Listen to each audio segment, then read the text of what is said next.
If you guys have questions, now is the time. Hello? Hello? Hello?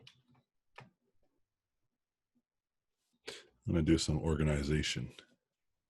While I wait. Okay, should I wait? Yeah, go for it. Okay, so I have a question about layer management. Do you think it's really important when you do your work, or is it just up to an artist? Because I heard some people, like I've seen some artists be very specific about layers, that they need to, be very organized and make sure that they have everything on a separate layer, and there are some artists who just work on one layer. So I don't know, what's your approach for that, and what would you recommend for each stage of work? So my opinion on this is pretty simple, which is that it all depends on the project. For me personally. Okay. Okay. So a good example. Actually, a lot of these brushes seem fine. Just need to remember what they do. Paling.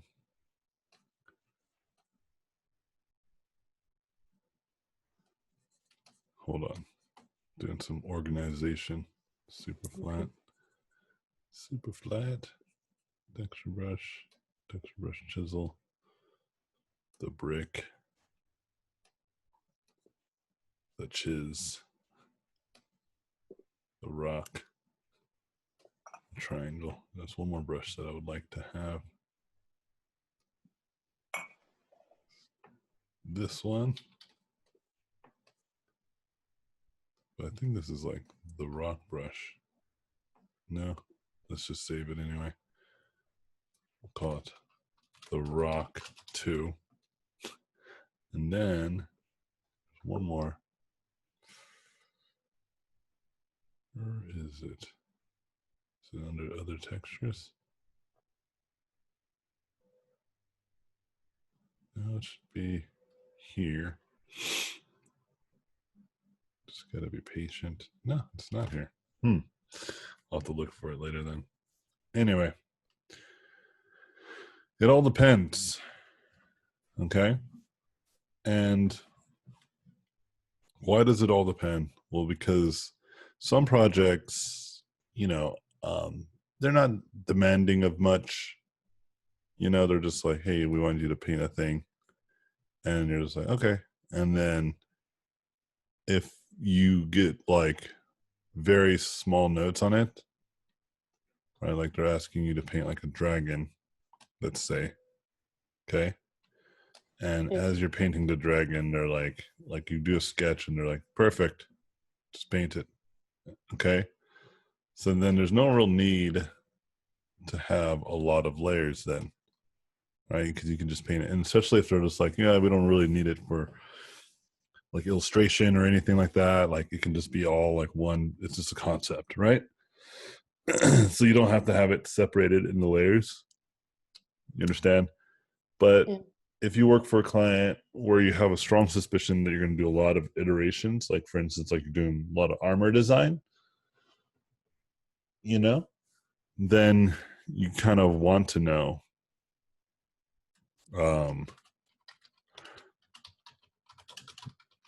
you kind of want to know or you kind of want to have a lot of different layers, you know what I mean? Because that way you'll prevent yourself from having like just one layer and then they'll say, okay, well, now can you change the helmet? And that means you'll have to repaint everything, or like paint it out. And or they're like, let's see what it looks like without the helmet, or like half of the helmet. So let me give you a few examples of the power of layer management. So let's say you're going to do a character. You're like, okay, so the first things first, let's go ahead and let's design the character's head.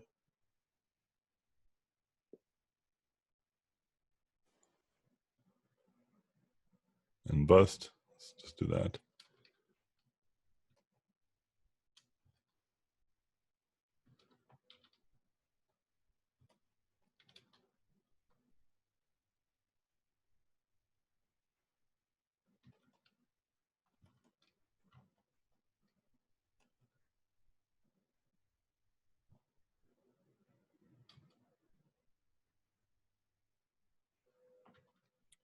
Just going to spend some time on this so I can do a good example.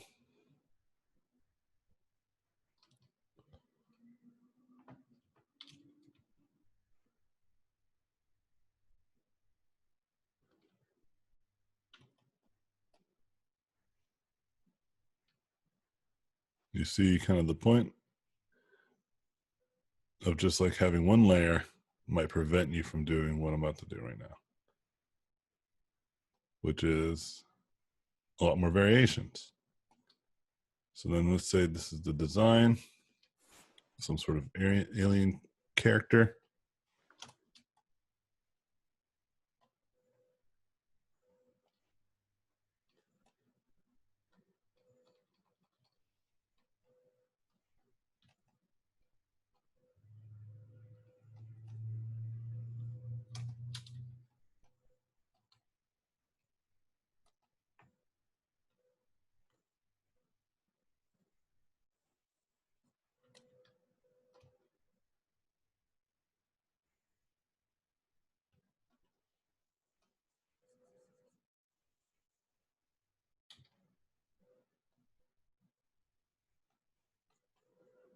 Okay.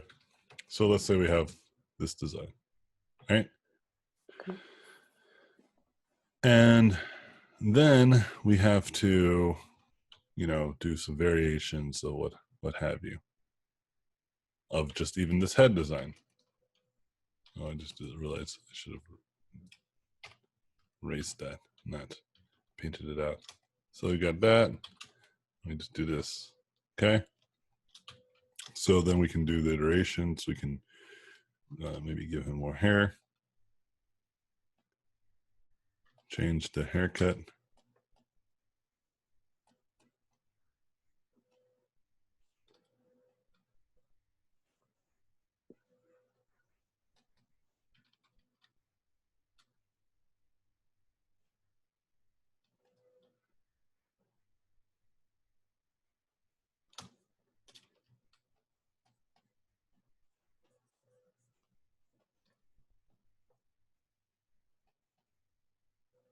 Right. So having multiple layers just for this is already pretty useful because we can move stuff around, right? I mean, some obvious stuff, but then here's some more things that are more valuable to understand. So let's just make some changes there. So then we can say, okay, well, now we want to do like a helmet design that's going to go on top of this. Okay. So we can go and start to paint this helmet design.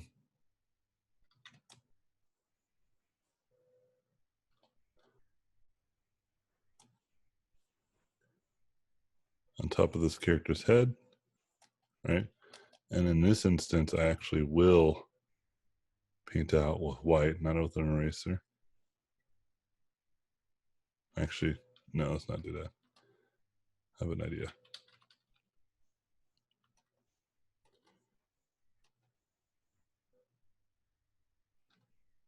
Just to show you even more value using layers. Okay.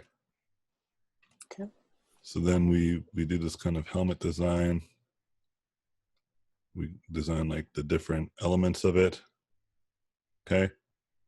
So then we have like some cool helmet. If we look at it on the outside, we can just go ahead and just render it. We have a good sense of its proportions now.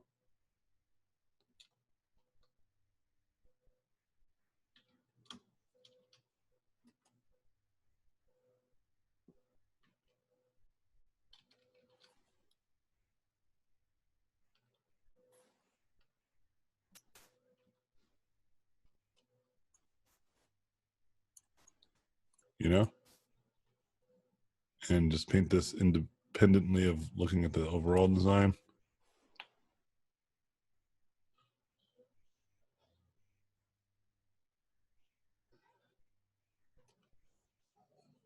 You get it?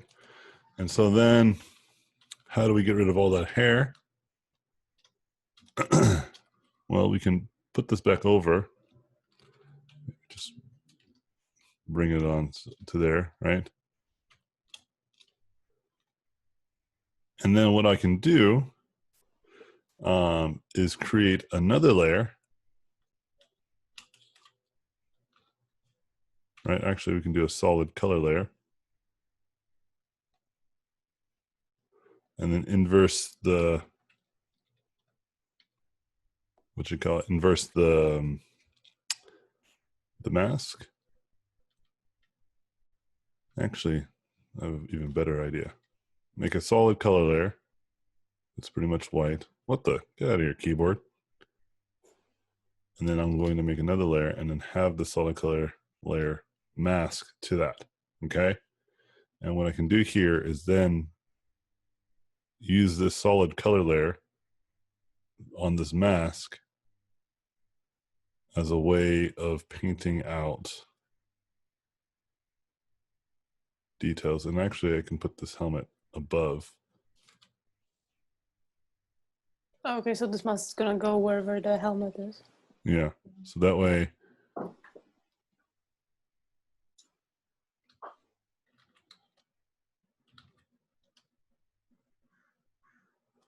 and so then I just group these together. So that basically makes this the mask, you know, and then this is the helmet, and then you can group those together, right? So then you have the helmet, and then you can move the helmet independently, and then you can adjust the mask accordingly.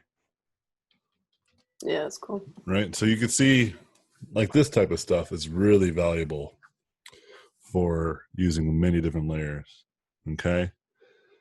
And then you can adjust this mask. You can like turn it off if you'd like, you know what I mean?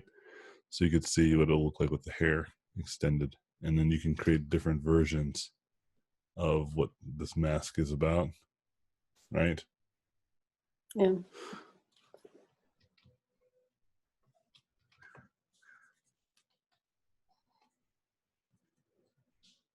You know? And so, and then organizing it by naming it and all that stuff is really helpful. So then you can like name this, you know, helmet 1, and then you can like make all helmets like a certain color. You can like say this is orange, so all helmets are orange. All character portraits are like yellow. You know, you can organize it that way. So that way it just makes it easy to kind of manage what you're working on. You know what I mean? But as a concept artist, I just don't really I've never felt that I need to organize it at some crazy high level. Only like what you see here is as organized as I'll probably would go. You know, maybe I'll rename some of the stuff and have it somewhat more organized. But generally speaking, I'll just whatever the final result is all that matters to me in terms of like the JPEG, and that's what I'll submit usually. You know? Yeah, makes sense. And if I really have to paint a character and separate it, then I'll just do it then. I'll just take it and just cut it out from the background and that doesn't take long. It takes like, 10 minutes to do, right? And then I have it separated from the background and I just fill out the points that are not filled out, and then call it a day and just work from there. You know what I mean? Yeah. Now, as I do more and more programming and more 3D, it's the opposite. You absolutely should be like paying attention, to like you should absolutely be paying attention to how you manage your layers and files and all that stuff, because it gets real complicated real quick. You have to deal with so many different file types. It's intense. Yeah, I bet. Okay. Yeah, cool. And it's the same with like color management and details and all that stuff, like different layer effects. Having it organized will make you have a lot more effect. Anyways, Pavel, you had a question? Feel free to ask it. I have a question. There's 2 questions in the chat right now. Yeah. If you guys could say it, That'd be helpful. So that way I can paint. Friends, being lazy. Since they're lazy, I'll go first. I was just wondering if you could give me your opinion on some presentation I've been trying, like for the work. I'll put it in the chat.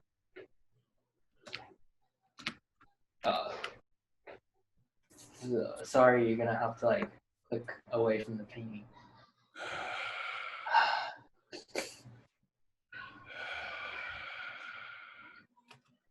Yeah, these are fine. Yeah, I'm just wondering, like, especially the first link. I'm just wondering if some of the presentations I put too much detail in the background. This one right here. It's not showing on the screen. Sorry. The one with the red background. Yeah. Oh, there you go. Those are a few. Yeah, so both the red and the grayscale one. The answer is not too complicated, and I just read what Pavel said, so I'm going to try to answer unanimously, or try to take down two birds with one stone. So one of the things that like I always encourage people to understand is that it's not that I don't like backgrounds or having some sort of background or some sort of sense of presentation. It's just that you don't really need it. That's all. If the work is really good, then the presentation can just be, just simple. You can just have your name on it on the bottom or something, You can have your description of the assignment and the class or the project, like all in the corner or something like that, really non-intrusive. You know what I mean? Yeah. But anything other than that, like adding a lot of like flash and detail and splash and all that kind of fancy stuff, I don't feel is necessary. Okay. The artwork should speak for itself. I've been in the room when they've hired people that were really great, and in almost all those circumstances, we never said something like this where it was like, man, it's really hard to determine who to hire. But you know what? This guy's presentation, that's what we're looking for. Like the presentation, it was like the last thing on our mind. Okay. Like if the presentation is like really bad, then maybe we would talk about it. Like, or you would have like a Game of Thrones song playing every time we opened up your portfolio, and you had like a lot of these like crazy graphics everywhere. It felt like a 90s binder or something like that, like a school binder with all like the flashy colors and everything everywhere. Then maybe we'd be like, why the hell is this so 90s? But even in that circumstance, like if the work was really good, we would kind of just ignore that still. That the person or the artist who made the thing was just weirdly into that kind of presentation. Okay, it wouldn't matter. Does it make sense? Yeah, I understand what you mean. Yeah, and then in the reverse, let's say you have a really amazing presentation and all the work is like it looks like a graphic design master work, right? Like you've got like little business cards that match the tone of your portfolio. You have all of these really sensible design choices that you've made about the layout, all that stuff. But all your work is garbage. Nobody's going to hire you. Maybe as a graphic designer, right? But not as a concept artist. And whenever I submit concepts, it's pretty much as you see it on my website. Like just the image itself. That's it. Okay. And the reason why I say you don't need a background, like an elaborate painted background, because if you're a character concept artist, again, it's just unnecessary. Yeah. If you're an environment concept artist, then yeah, sure, like that's your job then. But if you're doing like just a character design, yeah, there's no real reason to have it. And a lot of times I feel that people who put a lot of time and effort in their presentation are trying to hide the fact that their work isn't finished or isn't as good as it could be. So they're trying to like make up for it in the presentation. I'd suggest just make it good. Okay.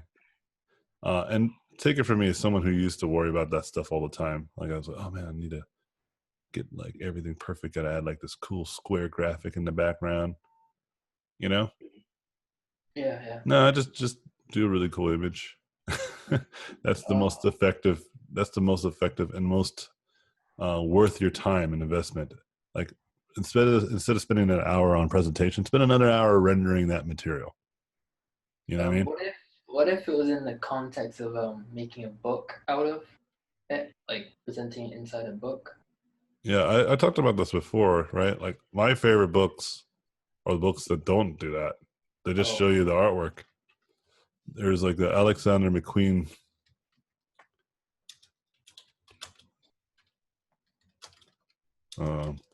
book inside. Let's see if we could find the inside of his book. Yeah, here we go. Yeah, so look, just the image. There's no like crazy flourishing of background or like little details on the side. It's just image after image after image, and that's what I like. And there's like there's some text and a quote from what he was thinking, but that wasn't him doing it. That was the editor. Like the editor laid out the page and stuff like that. He just provided the images, and I prefer this. I think this is much nicer. Like I'm not here for the details around it, but there's some people are. Some people are really attracted to the details to the side. Like they feel like there's more worth and value for whatever reason.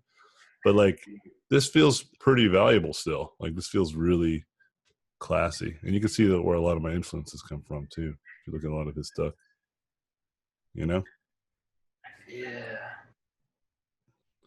Nothing like even some of these art books, you can see they just do that too. They just have the image, but nothing like. Let me find an example that I would not like. Yeah, like something like this, where they're like doing all this stuff, and there's like this text, and I'm like, in this context, actually, I think it makes sense because they're trying to tell you how the things are working. But like this, even like they're trying to really fill the page with the art. Yeah, this is a good example. Like, fuck this noise. Who cares about that stuff? I think again in this context, it makes sense, right? But I don't like it because it feels like a game. It feels like some sort of like game, and I think this is a game. I think this is like the instructions for like a game. Okay, I could be wrong. I don't know. It looks a bit childish. Yeah, like look at this. I'm against all of this. Right? Yeah, I see what you mean. You know what I mean? Oh, was that from Ben 19? Those stuff that we were just looking at? No, it just reminds me of Ben 10. Like that Ben 10. I was like, Ben 19. What the? And then it's not that you can't do it. Like there's ways that people can do it and really pull it off. This is not one of them. I'm just showing you more like of stuff that I would say, why are you doing this? Like why? Who cares? No one cares if this person's in like some sort of cathedral thingy. Like all this stuff is just unnecessary, right? Yeah. Just show me the characters. So here's a really good character designs, and again, all this stuff is nonsense. I would have rather had this character full page, right, and then all these little secondary versions of it on that other page, right, and all the sketches on the other page. That would have been nice. Instead of squishing them all into one page, and then having a border and all that other nonsense. Like what the? So here's like a good example of something a little better, right? Like it's just really simple, like the name and stuff, images, and then the image itself. If the image can't speak for itself, then maybe it's not good. Okay, Yeah. Like what you sent was fine. Like if you want to go with it, it's completely fine. I think it'd still work fine because your work is exceptional. I'm just saying, moving forward, you don't really need to do it. Yeah, Okay. I see what you mean, and I understand now. Yeah, like it looks like students' work too when you do it, right? Like you looked at all the examples, like it looks like a student did it. It doesn't look like a professional. Because professionals are just like, well, I'm already good. Like you wouldn't tell Brad Rigney, you know what you're missing, dude? Like you need like a more elaborate background, some flourishing on the side, you know, a logo. No, that'll be stupid. You know, like this stuff's really good. Like let's take a look at like something that does have all that stuff, right? I think Legends of the Cryptids demands that you do that. But if this stuff was gone, it would be better. Like get out of my way. Luckily, it's just on the bottom left corner. And so let's look at a character that's completely without any background and has like the Wizards of the Coast thing and everything. Like this is fine. Like the only thing that I would add would be a ground shadow. Right? So that way it just feels that this character is standing on something. But even without that ground shadow, it feels fine. Like this feels fine. Know what I mean? Yeah, I understand. So this is pretty cool. Like just this makes it feel like it's part of a project. It has like the title card or something right there. It's Yeah. also very simple. Yeah, but it's simple. It's just like straight to the point. There's no like background or anything. Okay. Yeah, Hopefully yeah, hopefully that was helpful. it was. Thank you. All right. How do you approach material studies, Edward? Just said. Hold on just a second. My phone. Oops. This So I thought time you were asking me then. I was like, what? I asked you, man. Yeah, hold on. My phone just went off my alarm. This time I definitely need to leave. I've been late the last few days because I've been trying to get the last word in. And you guys asked the question to the last second. So ask your questions right after I answer them, please. So, oh, you know, it would be cool. It's just making this character get like real white on the bottom.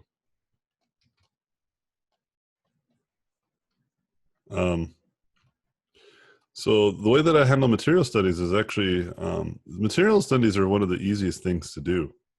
Like, you know, out of all the things to practice and study, anatomy is by far the hardest, right? Just because it's like a book smarts type of thing, right? Like you got to like really know muscles and how they work with one another. You know what I mean? Like almost at a medical, like amateur medical level. There was one time I was hanging out with my friend who's a chiropractor and we were talking about anatomy and he was impressed that I actually knew a lot of the anatomical function of the body. He's like, what the? He's like, how do you know all that stuff? And I was like, because, you know, I need to.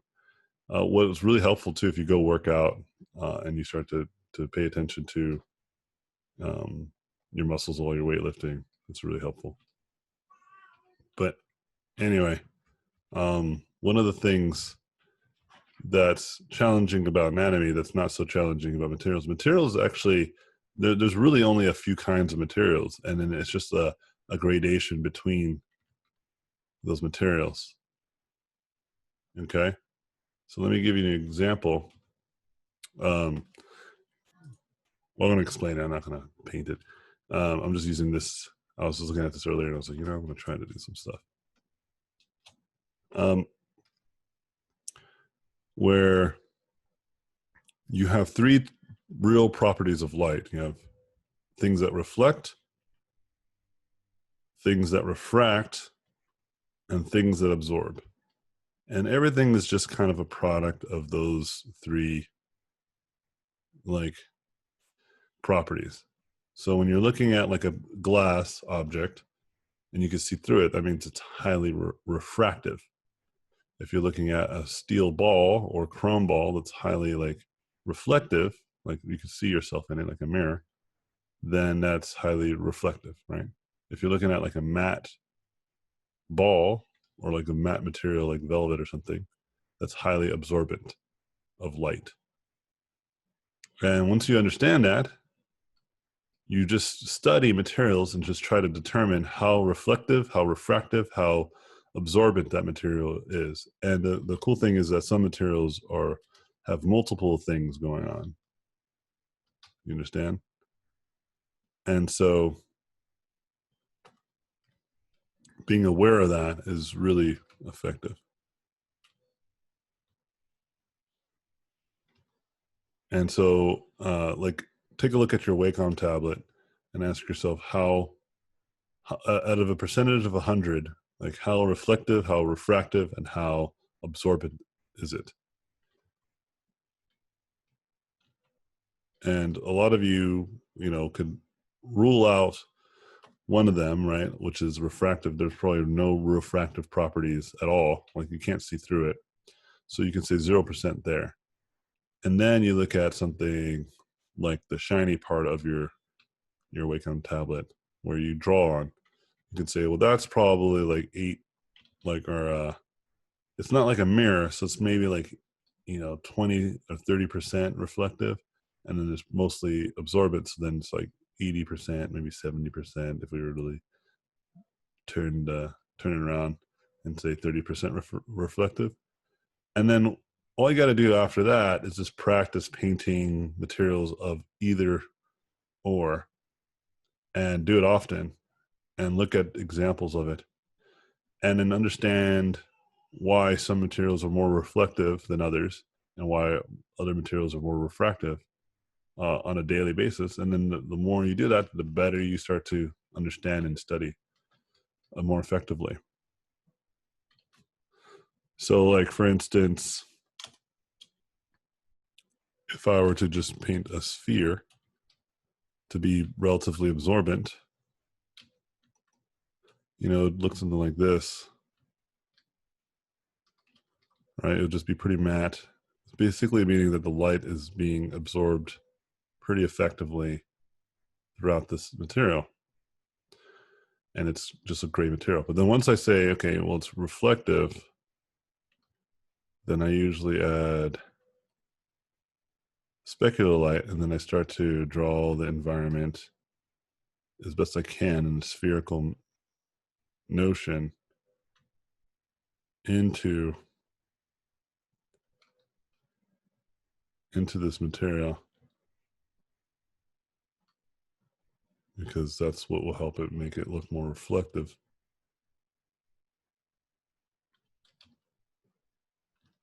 And then having reference is pretty helpful when you're doing this. And then if you want to have something in between, then you just kind of diffuse that reflection so it's more blurry, but it's still there. But everything's just a little bit more blurry. And then that starts to become more like plastics or leathers. Does it all make sense? And so materials is really not that challenging in terms of learning, like the learning curve.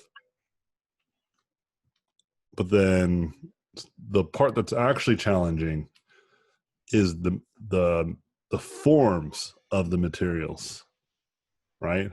Which then leads back to like anatomy and understanding of anatomy and structures. Lighting too is really simple to understand, and then you can almost get it in the same day. You can almost understand most of lighting and how lighting effectively works in like a day. Okay. But what's hard is to paint and light things with abstract forms. That's the hard part. Like knowing the forms that you're actually trying to light. That's what's challenging. So when you're learning anatomy, the goal is not to just like have a structural understanding of the human body. It's also to understand what forms are made from human anatomy in certain circumstances. Right? Right. I think when we were looking at Edward's stuff, for instance, like one of the critiques I had, right, was that a lot of his anatomy and his structures were not very simple, and they were like overly complicated. And I simplified them, and it made it easier to then draw them more effectively. Yeah, I'm actually just painting over all my paintings right now. I'm just spinning them all in cylinders. Yeah. It's the lighting part and the material part is actually not that challenging. It's painting the forms and lighting the forms that's really challenging. That's what's hard. Yeah. And once you do realize that, and you spend a lot less time on like trying to do materials and lighting, more time understanding underlying forms and structures, the lighting and forms and color and value, all that stuff starts to come together much easier. Because it's like, think of it like this. If I asked you to draw a heart like this, right? Most of you guys will draw it in whatever which ways, right? But if I were to tell you certain things like, okay, well, the heart, the point where the heart connects is right around the halfway mark, okay? And then that same height is the same distance as the width of the overall thing. Then you'll be more accurate to draw it correctly, the way that I drew my heart, right? Because you have a lot of metrics for measurement. Does that make sense? But if you don't have that, then you're just it's like the Wild West. You're gonna have oblong, you're gonna have like tall, like that, instead of like, okay, like it needs to like have the same width and height. You can measure that and you can constantly draw the same heart the same way. Does that make sense? Yeah. Yeah. Like, see, I drew like almost identically, but following that same rule. And if you guys try on your end, maybe the first few hearts won't be accurate, but you will draw the heart just as much as I did, the way that I did it, from what I just told you, right? And so there's some more things we can extract from what I did with my heart, right? But that's the whole idea. So then if you think about like the deltoid, if you have those patterns and those structures of how to draw like a human deltoid, then you'll be able to do it consistently. And then you'll be able to understand it at an abstract level to be able to light it. You know? All right. Cool. Thanks. Yeah, awesome. Absolutely. Should we keep a journal for how long it takes to paint in progress? Absolutely. So a lot of times people struggle with painting, and a lot of it is because they don't quantify their growth, meaning that they don't have any idea how long anything takes them to do. Okay? And so, yeah, having a journal or having like some sort of catalog to keep track of whatever the hell you're doing is highly effective. Okay? So, yeah, I'm in favor for anything that encourages you to paint more effectively and learn more effectively. I'm doing this contract work for this game company, and a lot of the stuff that they want me to do requires a lot of detail. So I'm doing this demo as a way to refresh my brushes and the use of my brushes to create detail rapidly in a thumbnail stage. I think this is pretty helpful.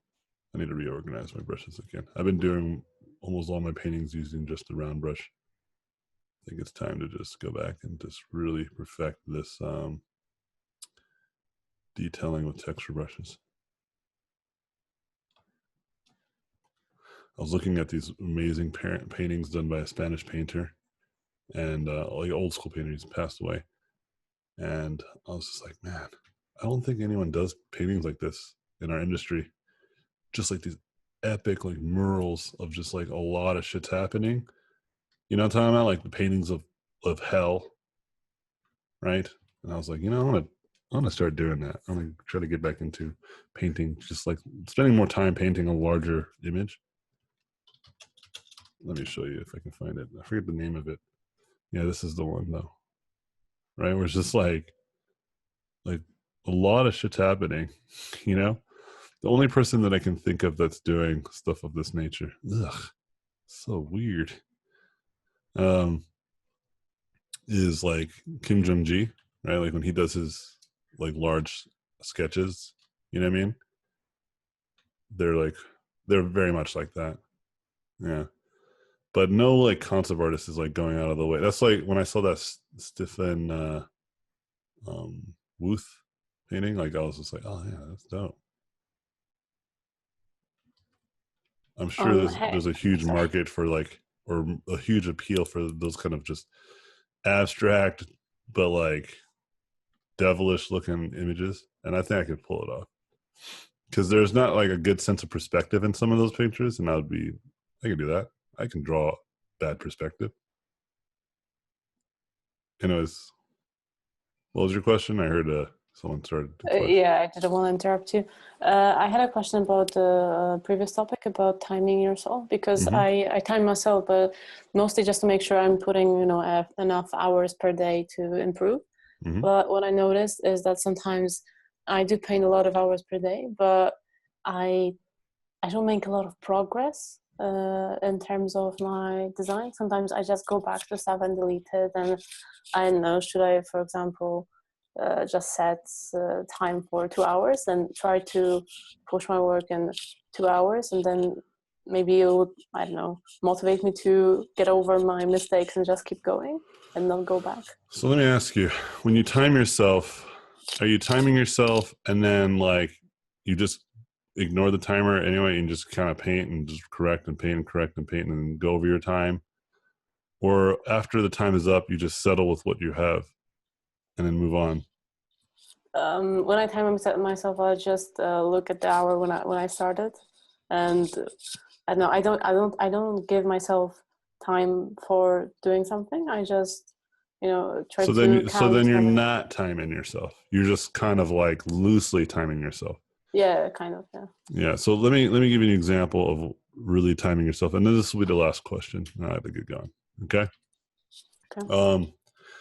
To truly time yourself, okay, you have to do it like this, where you say to yourself, I have 2 hours, like you said. I would say that's too much time. Give yourself an hour, okay? And say, I'm going to try to paint, just a really good sketch in an hour, okay? From head to toe, full body sketch, 1 hour. And then the hour rolls by and you've only finished the bust of the character.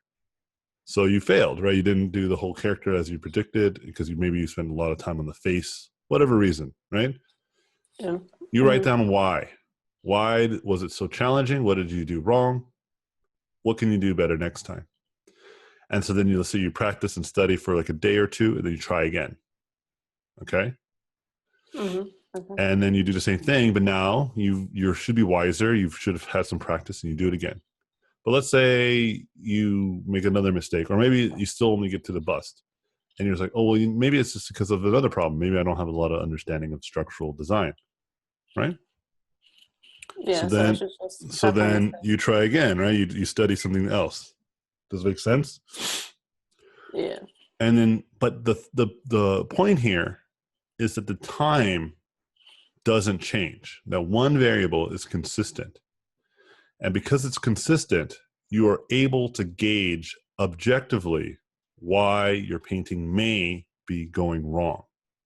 But when you don't have a set time and you have all the sorts of things changing, it is really hard to determine whether you're growing or not.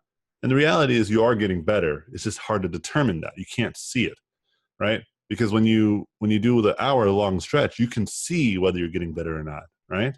And you can do something about it. But when you have a loose time limit, it's much harder to determine. I'm trying to tell you, though, you are still improving. It's just harder to see because you don't have any gauge to, you don't have any metric to measure it. Does that make sense?